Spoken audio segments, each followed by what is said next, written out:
This chapter is filled with some crazy things. First, we have the mention of Mary of Magdala, who had been cured of 7 demons. And then we have Jesus sleeping in that boat and then being woken up and calming the seas. And then we have today's narrative, because one story of 7 demons isn't enough. Now let's add a whole legion. Then we have the story of Jesus raising a young girl from the dead and a woman who had been healed after hemorrhaging for years. If you were to put a summary on chapter 8, it would be basically that Jesus has this cosmic authority over demons and death and environmental destruction. There's a lot there that would be worthy of hundreds of great sermons by itself. But today I would rather take a moment and ponder a bit of what makes up this Gentile community, these Geraseans. Looking at this story, I see 2 types of people who are present. First, we have the naysayers. They're the swine apologists, whether it's because they love bacon or because they love pigs, or more likely than anything, they realize that their financial investment is wrapped up in these pigs, and now it's gone, and financial security is no longer theirs. In truth, they would rather have the pigs than this man be healed. Then we have the naysayers who are just filled with fear and anxiety, all of the what-ifs continually circling around in their minds. What if this man who we think is healed is not healed? In fact, what if these demons come back? What if? What if somebody else has the same problem? What do we do? What if, what if, what if? Then we have the naysayers who have gotten so used to the rhythms that they have developed over the recent years. Rhythms of tying this man up, of leaving him over in the tombs, just giving him enough to barely survive. They've gotten used to it to the point where the idea of doing anything else is mind-blowing. They get to the point where even though they've only been doing it for a few years, they start to say, we've never done it that way before. And they're stuck there. And then we have the naysayers who recognize that if they accept what Jesus has done is real, then they need to allow their worldviews to shift. And anyone who has gone through a worldview shift knows that it can be unsettling. And so maybe they rather just stay in the safety of the present. Essentially, we have this group of naysayers who would much rather have the man continue to live the way he always has been, assumed that he is still oppressed by these demons, than to recognize there is a new way for this whole community. But the naysayers aren't the only ones in this community. If you look closely, wrapped up in just one little word, there's hope of some others. This man, we hear, after having the demons removed, is now sitting at the feet of Jesus, and he's clothed. Now, I'm going to assume here that this man did not receive the clothing of the men who were with Jesus, of Jesus' followers, because Jesus and his followers were probably traveling really light and didn't have any clothing to spare. But I'm assuming that here there were some quiet, unassuming individuals who saw the needs of another and were willing to reach out and help that person. These are the ones who accept and in fact rejoice in the good fortunes of others. These are the ones who accept and rejoice when another person is transformed for good. And they're willing to be stretched in different ways and have their worldview continually be reformed. These are the ones who are already living the way of Jesus even before they realize there is a way. These are the yay-sayers. So imagine with me for a minute,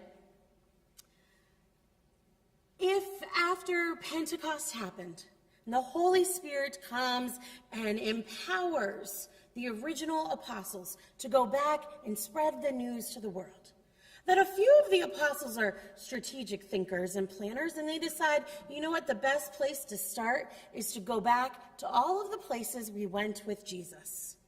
Because they already had the first taste. Now let's provide the banquet. They're the ones that had the first visions of what Jesus can offer, and now the apostles can fill out the bigger picture. So imagine some of these apostles go back to this Gerasene community. What do they find there? I'm going to give you two options.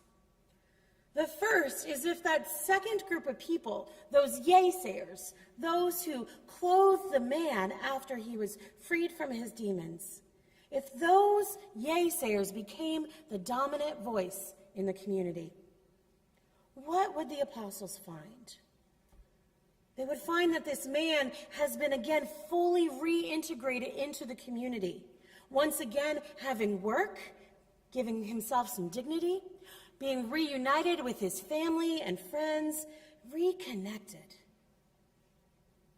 This is a town that has then witnessed the truth that transformation is possible, that people can be changed, that people can be healed. And therefore they live into that truth every day by being a people of hope, as they constantly give second chances to one another. And so when these apostles come back to this Gerasene community, and these yay-sayers are the ones with the dominant voice, the apostles preach the good word, and they hear it, and they're like, yeah, that's what we've been doing all along. We get it. Thank you for helping us fill out the bigger picture. Thank you for teaching us about this cosmic authority of this person, Jesus.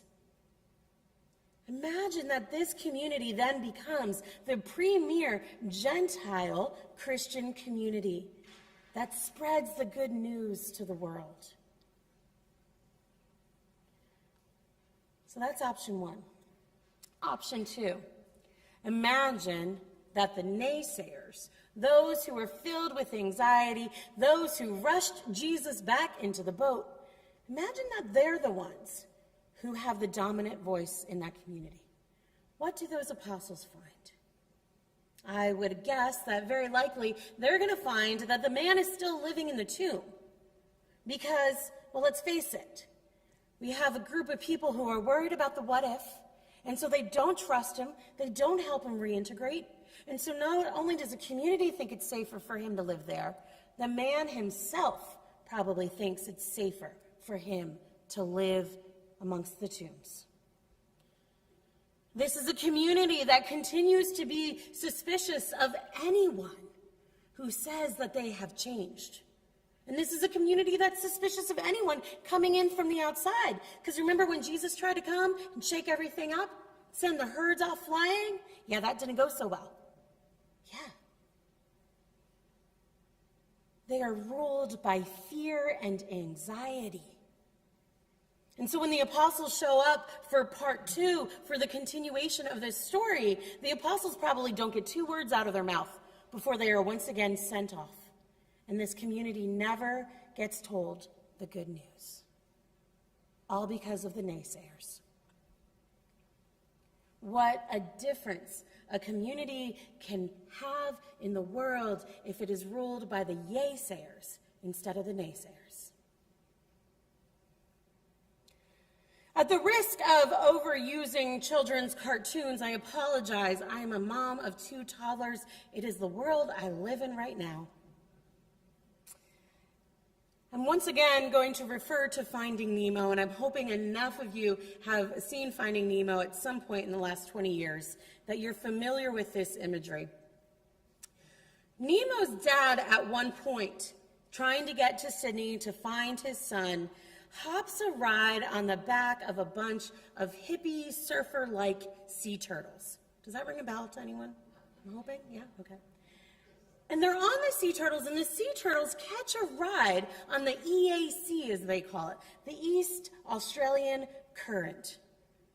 And all of a sudden, they get sucked into this current, and they're swimming effortlessly, just hanging out, man, chilling. And yet they are soaring through the ocean as fast as possible. They're in the flow. They're in the current. And I think the EAC in this image from Nemo is a great analogy for the Holy Spirit.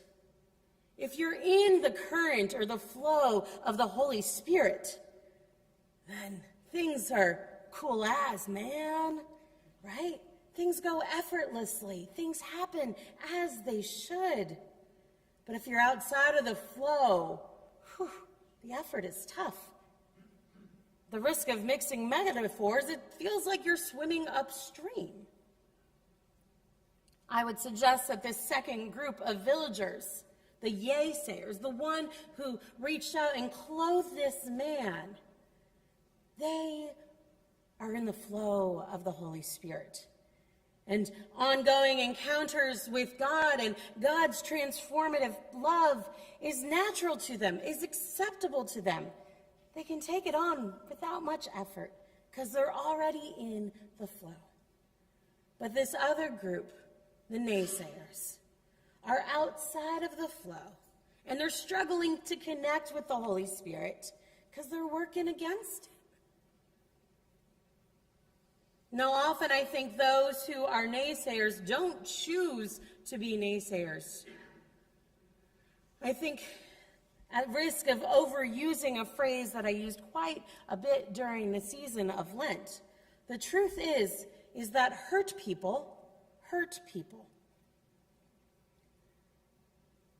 Now, what's lingering just beneath the surface of today's gospel reading is some historical truth about the Gerasean community. What most of us won't pick up on, but the original audience most likely would have, is both the historical realities and a couple of words that allude to this reality.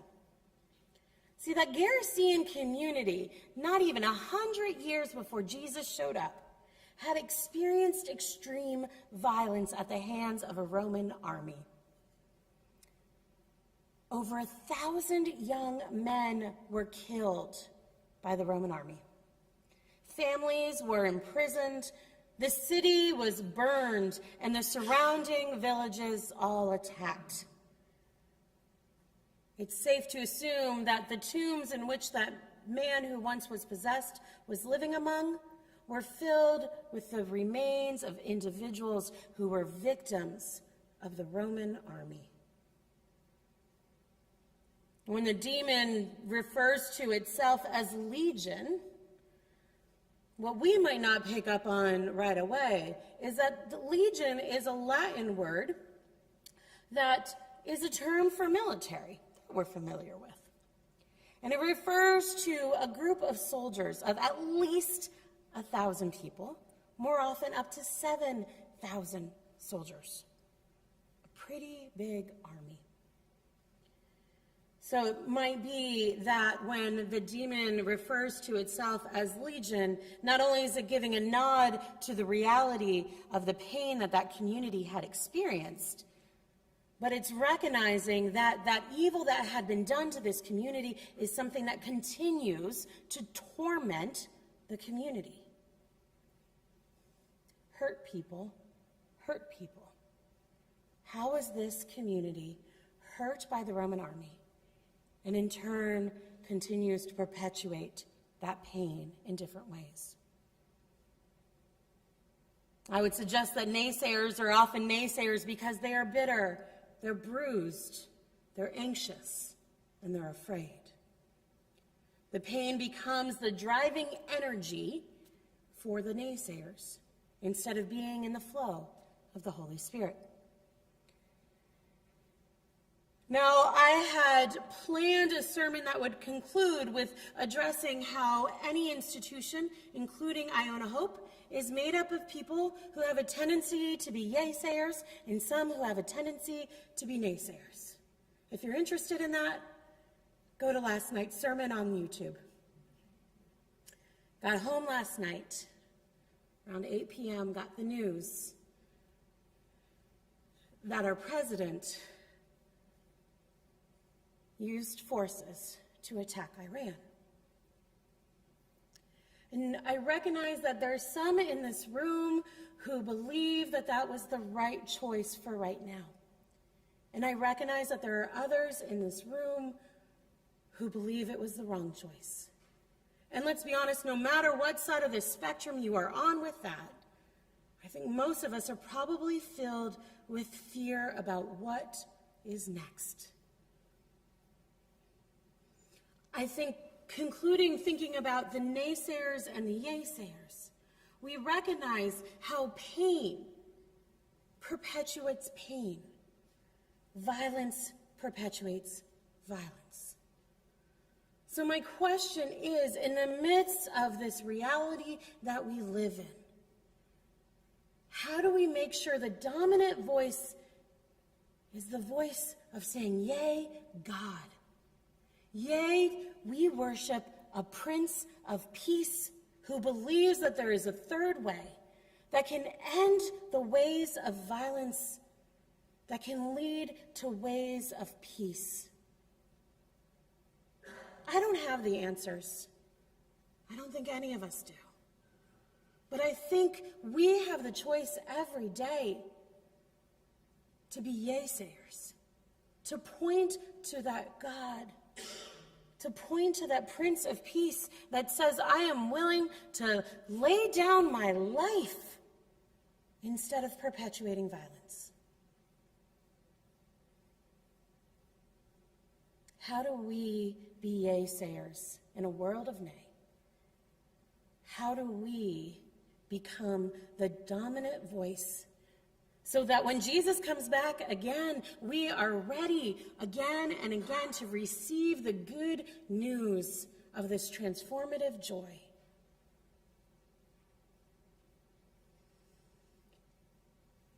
Our book of Common Prayer is filled with lots of beautiful things, and I encourage you at some point today to go back to the Great Litany. Many of you will be familiar with it, as it's often prayer that is used at least at the beginning of a Lenten season in many Episcopal and Anglican churches. I think it might be a prayer that your spirit might find comfort in today. At some point, whether you pray it alone or with your family, it begins on page 148 of the prayer book. I'm going to jump to page 150 and read just 3 petitions. At the end of each petition, I invite you to say, we beseech thee to hear us, good Lord. You got it? We beseech thee to hear us, good Lord. That it may please thee to give us a heart to love and fear thee, and diligently to live after thy commandments. We beseech thee to hear us, good Lord. That it may please thee so to rule the hearts of thy servants, the President of the United States, and of all and the leaders of all nations, and all others in authority, that they may do justice and love mercy and walk in the ways of truth. We beseech thee to hear us, good Lord. That it may please thee to make wars to cease in all the world, to give to all nations unity, peace, and concord, and to bestow freedom upon all peoples. We beseech thee to hear us, good Lord.